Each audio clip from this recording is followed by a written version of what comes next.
everyone. We are gathered here today on Treaty 6 and 7 territory, and I also acknowledge the Métis people who share a deep connection with this land. Thank you for being here today for such an important announcement to support families, students, and better education here in Red Deer. My name is Jaelene Tweedle, and I'm the Alberta NDP candidate running in Red Deer North. I am so happy to be joined here today by my fellow Alberta NDP candidate for Red Deer South, Baer, and of course, an incredible woman who needs no introduction, our leader, and the future Premier of Alberta, Notley. Red Deer is such an incredible community. I've lived here for 15 years. It's where my husband and I chose to settle down and raise our 3 children. It's home. For years, I've been advocating for a better future for our kids. I've seen firsthand the devastation caused by UCP cuts. And in the past 2 years, the UCP has underspent the education budget by nearly $1 billion. Imagine what $1 billion could fund in our classrooms. Instead of investing in our kids and making sure that teachers have the resources they need to succeed, we're nearly 2,000 teachers short of where we need to be.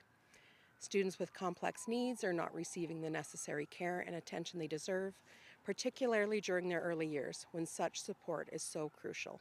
And now, months before an election, Danielle Smith and the UCP are trying to make you believe they care with Band-Aid solutions and promises. We aren't falling for that. And teachers aren't the only ones raising alarms.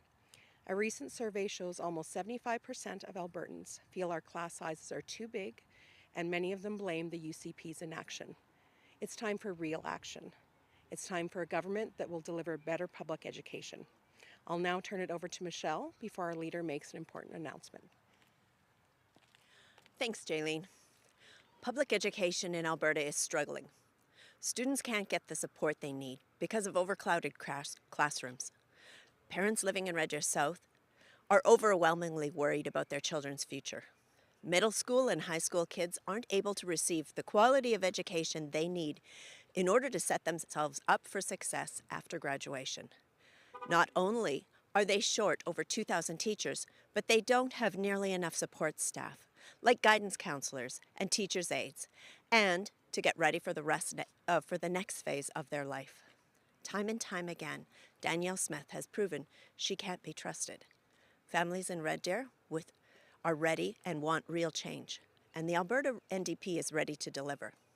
It starts with having a vision for better public education. It starts with recognizing the benefits of supporting our future leaders now with the education they deserve.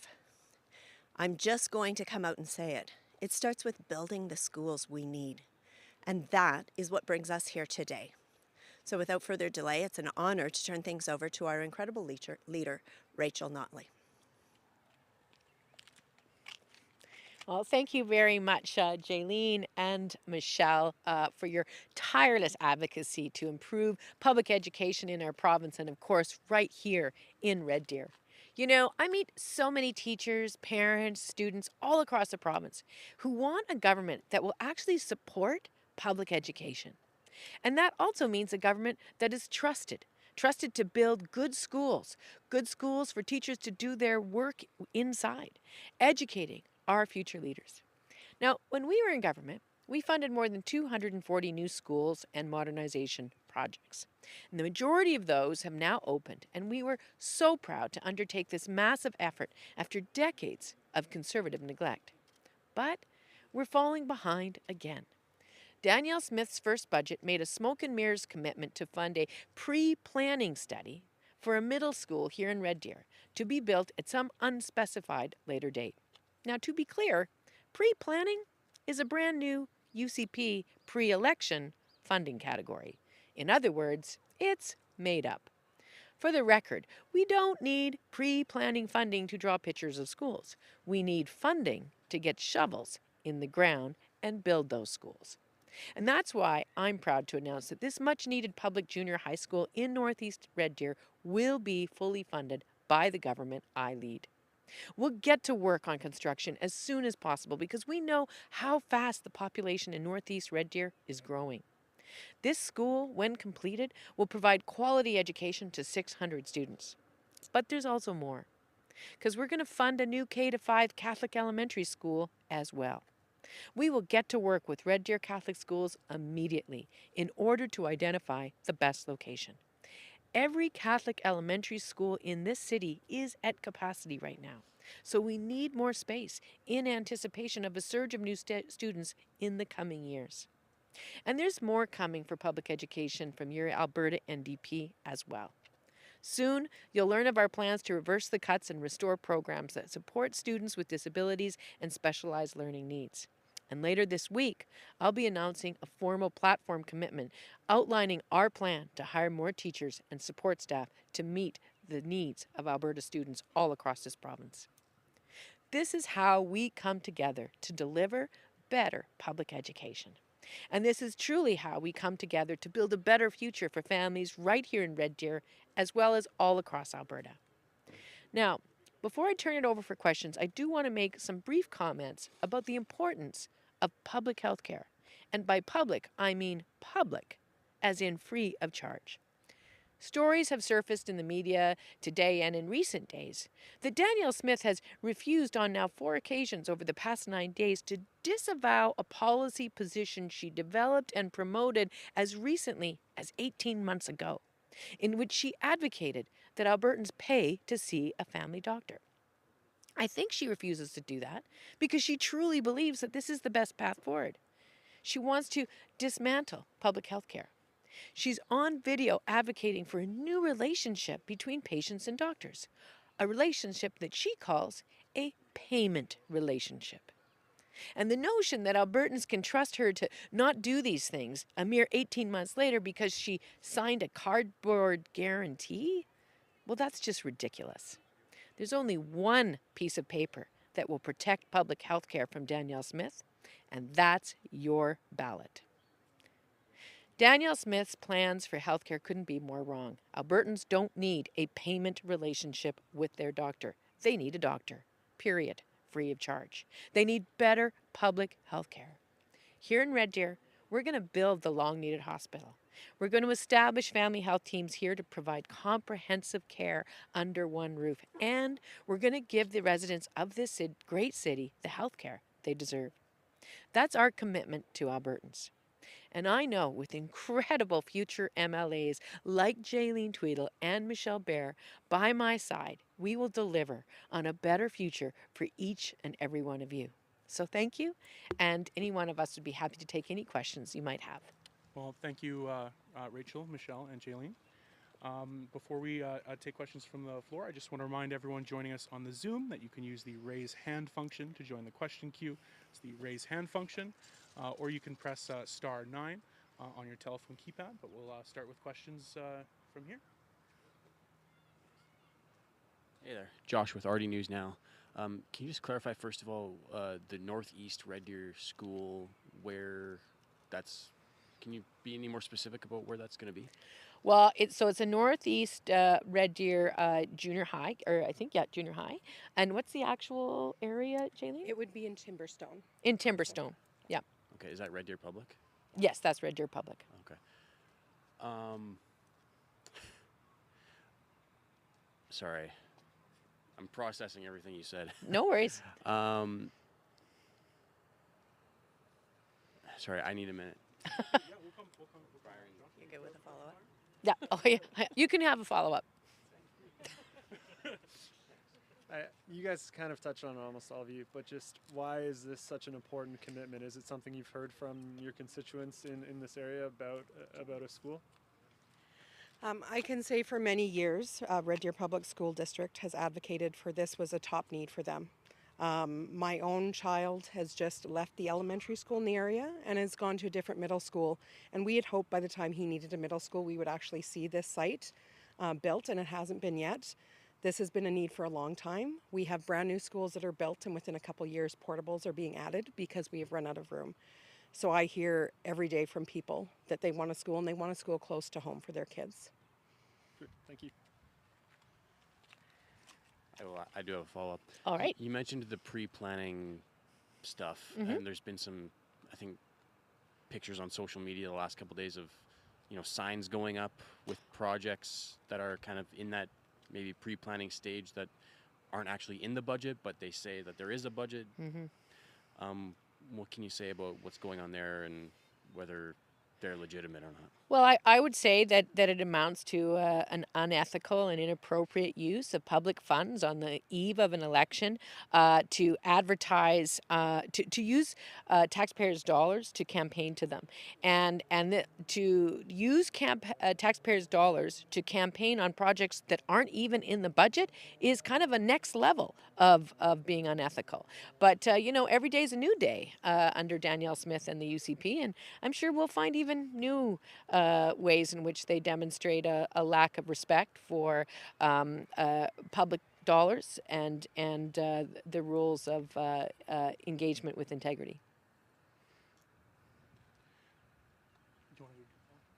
I was just also wondering, with regards to the schools that you've announced, do you have dollar amounts for those? So we haven't rolled out our costed platform yet, but you can absolutely count on that when we roll out our costed platform, the actual construction dollars for these projects will be set aside in the platform. Okay, we'll go to the Zoom lines. Our first question comes from Catherine Gurkowski from Alberta Today. Go ahead, Catherine. Leader, and I'll ask kind of a similar thing that I asked the UCP leader when she signed her public health guarantee. When she did that, she was surrounded by, private medical imaging. There was a pharmacy there. So I'm wondering, when you say public health care, there's been talk at the federal level of a pharmacare deal or dental coverage. Mhm. Are pharmaceuticals and dental coverage part of public health care? I think they definitely should be. There's no question. That's been a position that the NDP generally has advocated for a long time to expand the scope of public health care. And that's why, for instance, at the provincial level, you see us doing things like committing to full funding of diabetes pumps, committing for full funding of shingles vaccines, committing full funding, of course, for contraceptive efforts. As globally, I mean, I would love to sort of jump into there and make all pharmaceutical expenses public, but there are huge costs. We must have the federal government at the table as a key and probably majority partner in that exercise. And of course, regulation of pharmaceuticals, also the federal government has a huge role to play. And so. Generally speaking, where we'd like to expand the opportunity for that, but we know those are parts of the public system right now that are privately funded. And, interestingly, pharmaceuticals is in fact the fastest growing, most expensive part of the public system because it is privately delivered. But, it's a complicated problem to sort of unravel. Follow-up, Catherine?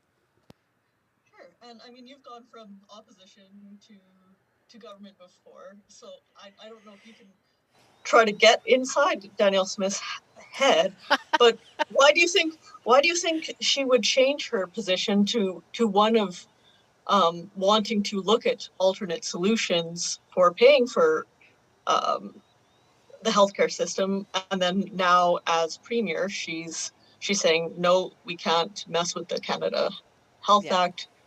This all must be covered. Well, under no circumstances do I ever want to put myself inside Danielle Smith's head, and I feel a certain amount of pride that it's probably not possible.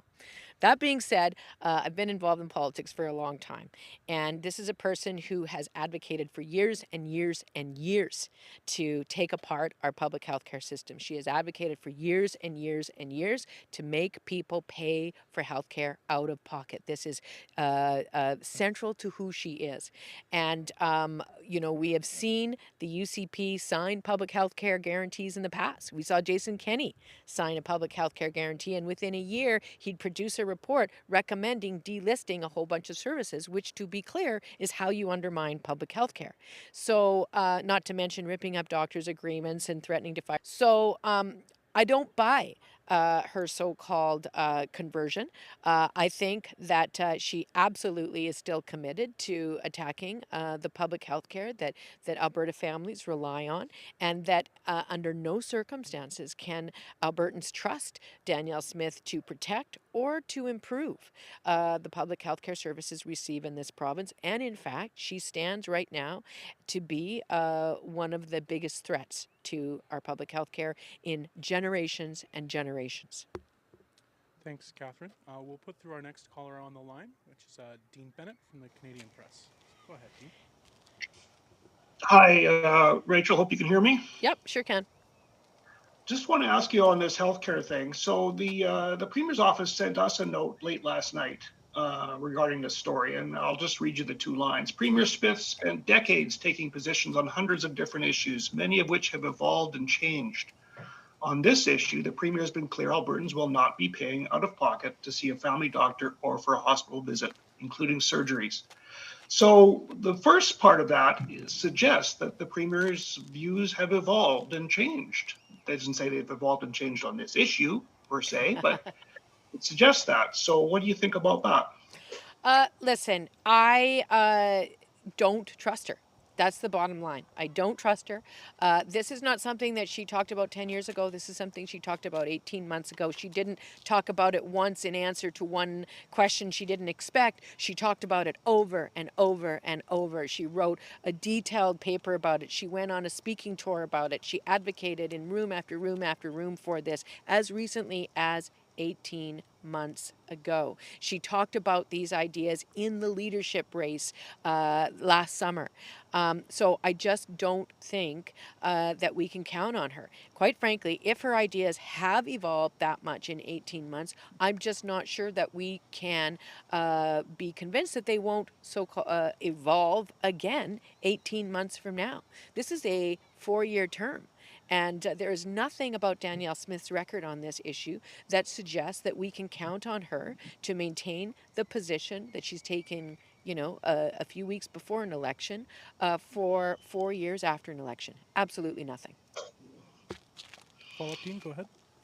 Yeah, how do I phrase this?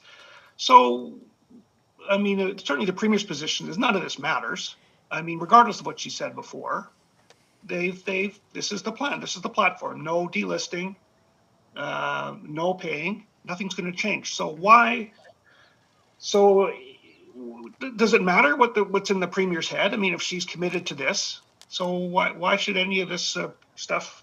Does it matter or should it matter? What the Premier's where the Premier's viewpoint is, given she's already stated where she's going to go.